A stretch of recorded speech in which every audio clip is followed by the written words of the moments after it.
अस्सलामुअलैकुम। SOC 101 introduction to sociology की GDP number 1 का सॉल्यूशन आज हम इस वीडियो में करेंगे। अगर आप मेरे चैनल पर नए हैं तो मेरे चैनल को सब्सक्राइब करें और बेल आइकन पे क्लिक करें। इसका टॉपिक जो है वो फैमिली एंड ग्लोबल वैलिटी है।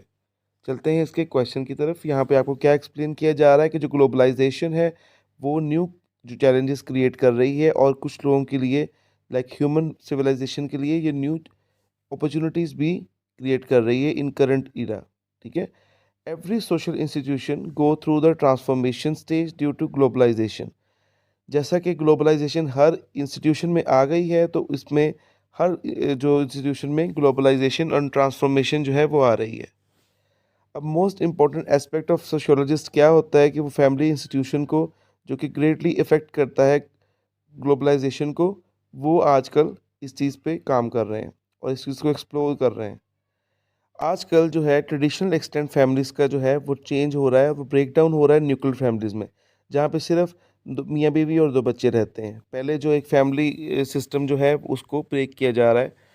इसके साथ साथ जो फैमिली रिलेशंस जो हैं और इनके जो वैल्यू स्ट्रक्चर हैं वो भी इससे दिन ब दिन जो है वो ख़राब हो रहे हैं। ठीक है। By analysing the situation of family institution in Pakistan, enlist any 5 negative impact of globalisation on Pakistani family structure. आप लोगों ने इसके जो 5 नेगेटिव इम्पैक्ट हैं ग्लोबलाइजेशन के जो कि पाकिस्तानी फैमिली स्ट्रक्चर पे हो रहे हैं, वो आपने इनलिस्ट करने हैं। ठीक है। और आपका जो आपने लिखना है वो 300 वर्ड से 350 वर्ड्स के दरमियान लिखना है, इससे ज़्यादा नहीं लिखना। ठीक है। बाकी वही चीज़ें हैं। चलते हैं हम इसकी सोल्यूशन। एसओसी 101 की जीडीपी का सोल्यूशन हम लोग करने वाले हैं। आपने कॉपी पेस्ट नहीं करना है, सिर्फ एक आइडिया सोल्यूशन है। आपने अपने हैंडआउट्स में से लाजमी पढ़ना है एंड देन उसको फिर अपनी वर्डिंग में एक्सप्लेन करना है। तो जी सबसे पहले हम कुछ ऐसे इसके नेगेटिव इम्पैक्ट लिख लेते हैं। सबसे पहली बात ये है कि जो ग्लोबलाइजेशन के दौर में जैसा कि हर मोबाइल वगैरह सोशल मीडिया बहुत ज़्यादा आम हो गया है, तो इससे जो चिल्ड्रन हैं वो सिर्फ सोशल मीडिया तक ही लिमिटेड हो गए हैं। ठीक है। और इसकी वजह से उनको एथिक्स वगैरह और कुछ भी ये चीज़ें जो है वो भूल गई हैं और वो फिर जो एक प्रॉपर फैमिली सिस्टम है वो जो है नहीं चल रहा और लोग जो हैं वो ज़्यादातर अपनी ही लाइफ में इंडल्ज हो गए हैं।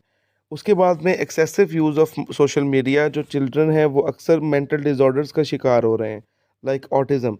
जब बच्चे बहुत ज़्यादा मोबाइल यूज़ करते हैं तो वो फिर ऑटिज़म का ही शिकार हो जाते हैं और उस तरह की इससे रिलेटेड और भी बीमारियां जिससे बच्चे और बड़े दोनों मुतासिर होते हैं, जो कि उनको मेंटल प्रॉब्लम का शिकार करने में मदद देती है और वो इस तरह से बिल्कुल एक सेपरेट लाइफ जो की तरफ चले जाते हैं और फैमिली सिस्टम को नापसंद करना शुरू कर देते हैं। एक और जो ग्लोबलाइजेशन का क्या प्रॉब्लम है कि ये एक्स्ट्रा मैरिटल अफेयर्स को जो है वो आजकल बहुत ज़्यादा इनकरेज कर रहा है। लोग जो हैं वो इंडिपेंडेंट रहना पसंद करते हैं और जो है वो एक्स्ट्रा मैरिटल अफेयर्स में इंडल्ज हो जाते हैं और जो पर्सनल लाइफ है वो इफ़ेक्ट हो जाती है।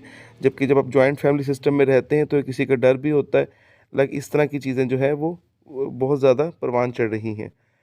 इंक्रीज़ इन डिवोर्स रेट्स, जैसा कि एक्स्ट्रा मैरिटल अफेयर्स और इस तरह की जो एक्टिविटीज़ होती हैं उससे जो लोग हैं वो काफ़ी ज़्यादा अवेयर हो जाते हैं और उनमें डिवोर्स रेट्स भी बढ़ जाते हैं। जैसे कि काफ़ी वुमेन जो हैं वो जब ग्लोबलाइजेशन में आ जाती हैं वो सोशल मीडिया को यूज़ करती हैं और बाहर जॉब करती हैं एक्सेट्रा, तो उनके एक्स्ट्रा मैरिटल अफेयर्स आ जाते हैं और वो फिर डिवोर्स का शिकार होती हैं और एक घर जो है वो ख़राब होने की तरफ चला जाता है।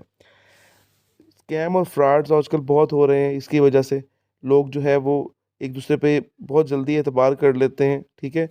और वो होते कुछ हैं दिखाते कुछ हैं, जिसकी वजह से फ्रॉड्स और स्कैम भी एक आम है जो कि आपको काफ़ी ज़्यादा प्रॉब्लम क्रिएट करते हैं। फिर अनइक्वल मैरिजेस, अक्सर सुनने में आता है कि अनइक्वल मैरिजेस, जिस तरह कि आप अक्सर सुनते हैं कि अनइक्वल मैरिजेस के बारे में अक्सर सोशल मीडिया पे आता ही रहता है, तो ये भी इसका ही ग्लोबलाइजेशन की वजह से ही इसका एक नेगेटिव इम्पैक्ट है। यूथ फोकस ऑन इंडिविजुअलिज्म, अक्सर जो यूथ है वो जॉइंट फैमिली सिस्टम को पसंद नहीं करते और अपनी फैमिली के मेंबर्स को नहीं पसंद करते, जबकि वो दूसरे फ्रेंड्स बनाते हैं और जिसकी वजह से अक्सर उनको कई मरतबा स्कैम भी भुगतना पड़ता है और उनके जो अपनी फैमिली जॉइंट फैमिली सिस्टम है और अपने घर के लोगों से जो उनके ताल्लुकात हैं वो बेहतर नहीं रहते और जो है वो लोग अकेला रहना पसंद करते हैं और फैमिली में रहना पसंद नहीं करते, जो कि कई मरतबा पेरेंट्स को भी बहुत इफ़ेक्ट करता है। पेरेंट्स जो हैं वो डिपेंडेंट हो जाते हैं, ठीक है, अक्सर कि बच्चे जो हैं वो अपना जो है वो इंडिपेंडेंट लाइफ पसंद करते हैं, और जो कि पेरेंट्स हैं वो डिपेंडेंट उनके हो जाते हैं, और उनको अक्सर वो ओल्ड हाउस भेजने की तरफ भी जो है वो सोचना शुरू कर देते हैं, या फिर उनके घर में प्रॉब्लम्स पेश आती हैं, माँ बाप अकेले रह जाते हैं और बच्चे उनको छोड़ के अपनी फैमिलीज लेके निकल जाते हैं। तो ये भी एक इसका नेगेटिव इम्पैक्ट है पाकिस्तान में। ये कॉम्प्लेक्स या सोशल मीडिया पे अक्सर लोग जो है वो खुद को शो ऑफ करते हैं, ठीक है, जिसकी वजह से एक मिडिल क्लास बंदा जो है वो कॉम्प्लेक्स से गिल्ट में आ जाता है, वो खुद को कंपेयर करना शुरू हो जाता है, और वो फिर जो है वो इनलीगल वो काम भी करता है ताकि उसके पास ज़्यादा वेल्थ आ सके और वो इस चीज़ को दूर कर सके। Forget ethics of life and religion.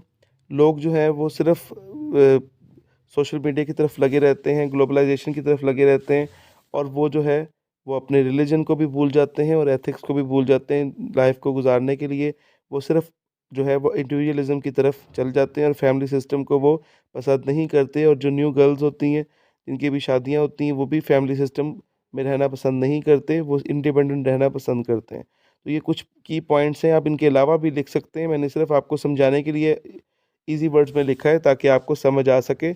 Hopefully आपको इसकी समझ आई होगी। वीडियो को लाइक कीजिएगा, शेयर कीजिएगा और मेरे चैनल को सब्सक्राइब करें। Thank you. अल्लाह हाफ़िज़।